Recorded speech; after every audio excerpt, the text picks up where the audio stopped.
Hello! Nandito naman po ang inyong kapatid at kaibigan na si Lolo Ben na nagbibigay sa inyo ng araw-araw na kwento.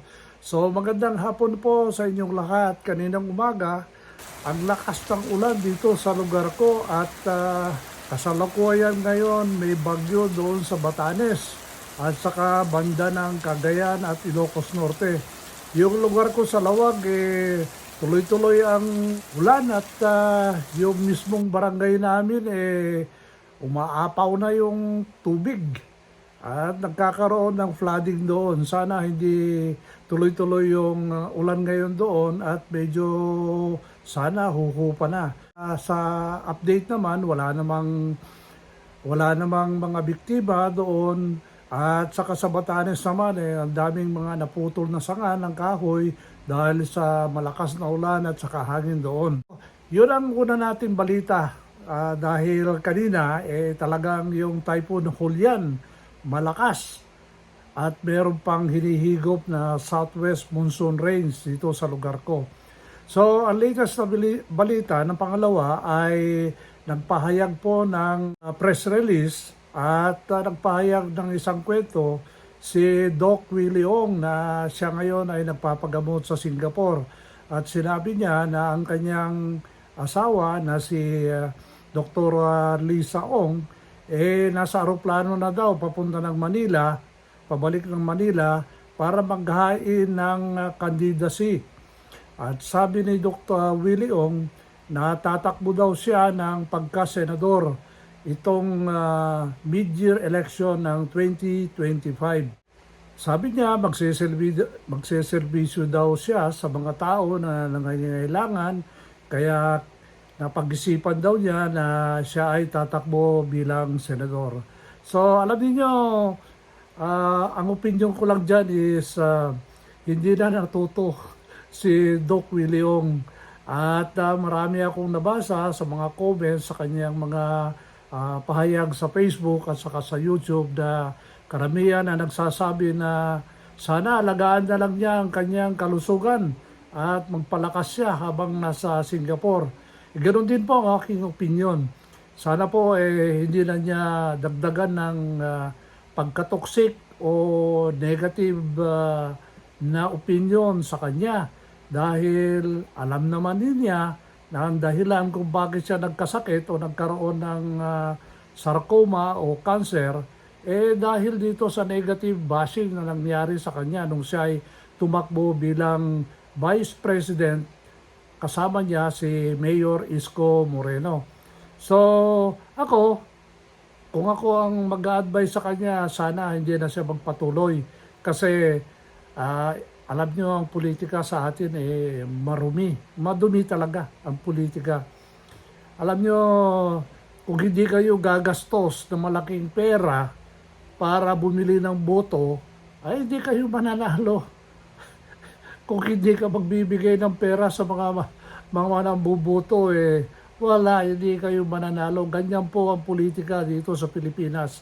Mahirap tanggapin at nakakalungkot isipin na ang politika natin ay ganito pa rin ang nangyayari. Buti na lang, wala na mga terror.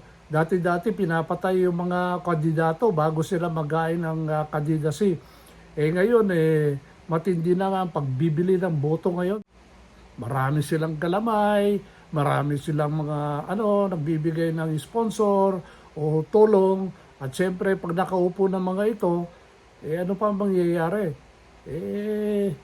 Sasagutin nila itong mga pabor na binigay sa kanila. So, ganyan po.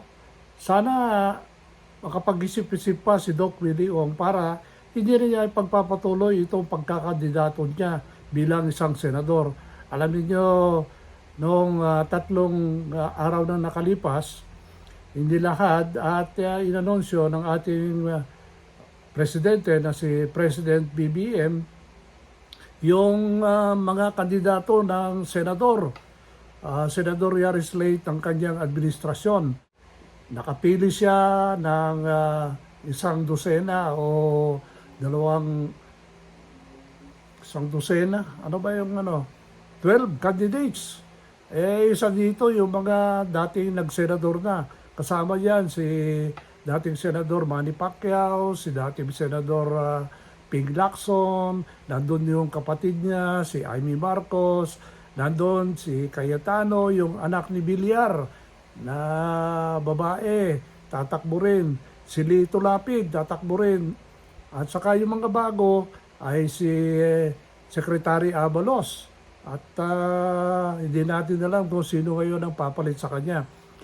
Starting po bukas, October 1, magfa-file na po yung mga kandidato for any position from municipal mayor to governor to congressman, senators. At yun lang ang ibubuto ngayon. Ewan ko lang kung kasama yung mga kapitan, barangay kapitan. Kayo mga OFW, mag-isip-isip kayo kung sino mga ibubuto nyo.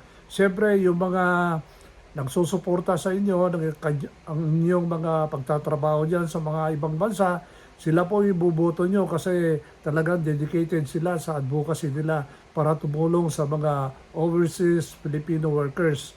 At alam nyo na kung sino ang mga ito. Wala naman akong may rekomenda na pwede ninyong iboto eh. At hindi ako masyadong dito sa mga sa akin kasi, ang opinion ko dito, wala silang ginagawa. Malungkot sabihin at malungkot ang aking ang obserbasyon. Wala naman silang ginagawa eh. Puro investigasyon naman ang nangyayari sa Senado na wala namang pinupuntahan. At nung isang araw pa, pinirmahan ng isang batas na naman na sasabing parurusahan yung mga nahuhuling nag-i-smuggle ng agricultural products natin. Alam nyo naman, marami yung mga inaangkat at ina-smuggle na mga produkto sa ibang bansa. Lalong-lalo na yung mga produktong galing sa China. At ito po ay lumalabas po sa ating merkado at natatalo po ang ating mga local producers na mga bawang, sibuyas, bigas, palay, at saka mga iba pang produkto ng agricultural products. Sana bigyan nila ng mabuting suporta ng ating mga local farmers. Bigyan sila ng libreng fertilizer, libreng butil, mga gano'n, at saka mga post-harvest facilities. Alam niyo, pag nagbibiyaya ako, lalo na papunta sa Isabela, Nueva Vizcaya, Nueva Ecija, pag nakakita ako ng palay na binibilad sa lansangan, sa highway, yun talaga ang measurement ko kung bakit failure po yung gobyerno natin na nagbibigay ng suporta sa mga post-harvest facilities sa ating mga farmers. Marami na pong nagdaan na Secretary of Agriculture, kasama na po ang ating presidente, pero yun ang pinaka-basic na ibibigay nila sa mga farmers natin, hindi na ibibigay. At isa pa, yung sana pataasin nila yung presyo ng farm gate price ng ating mga palay. Hanggang ngayon, wala pa rin. Kawawang-kawawa ating mga magsasaka. So, yun lang po ang aking masasabi ngayong araw na ito at mga latest na balita na nabasa natin sa mga pahayagan at sa mga platforms ng mga newspapers sa social media. So, yun lang po at magandang hapon po sa inyong lahat at magkikita na naman po tayo bukas ng umaga. Salamat po at bye-bye.